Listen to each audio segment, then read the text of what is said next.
Carlos عثمان season 6 کی آخری قسط ایک شاندار اور سنسنی خیز اختتام کے ساتھ سامنے آئی۔ اس قسط میں عثمان بے اپنی دانشمندی، بہادری اور حکمت عملی کے ساتھ اپنے دشمنوں کو شکست دیتے ہیں۔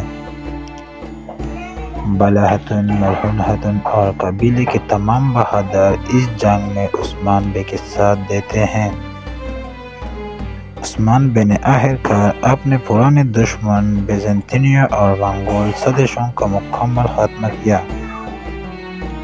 قلعے کی فتح کے بعد عثمان بے نے اعلان کیا کہ اب اگلا قدم ایک مضبوط سلطنت کی بنیاد رکھنا ہے، جو آگے چل کر عظیم عثمانی سلطنت بنے گی۔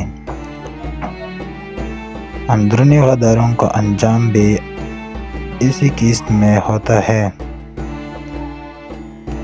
عثمان بے سب خفیہ دشمنوں کو بے نقاب کرتے ہیں۔ قبیلے میں خوشی اور فتح کی فضا قائم ہوتی ہے، جہاں سب لوگ عثمان بے کے عزم اور قیادت پر فخر کرتے ہیں۔ جہاں عثمان بے کی سلطنت اب مزید وسعت اور طاقت کے سفر پر روانہ ہونے والی ہے، جو ناظرین کے لیے سیزن 7 کی مزید دلچسپ واقعات کی جھلک پیش کرتی